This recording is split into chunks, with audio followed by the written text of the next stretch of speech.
So we had talked a little bit before the idea of having intellectual property within an opportunity zone. Where are you at with that? Yeah, so we've actually fully kind of fleshed that out. And I have gotten to the place where I'm okay with being able to have intellectual property that's held inside of a QOZB. The key piece inside of that is, so there's 5 tests for a QOZB. First is that 70% of your property needs to be opportunity zone business property, which basically means that of your tangible property, 70% of it needs to qualify and be in the zone.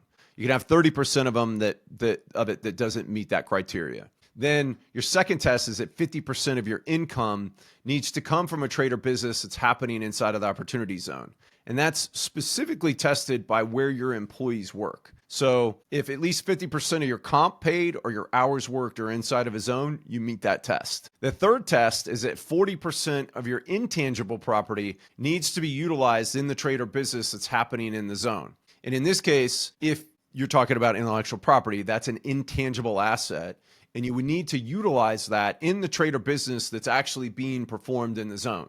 So if you have an employee and they are working in the zone and it's their job to identify, protect, enhance, and further develop intellectual property, that's a completely legitimate opportunity zone business.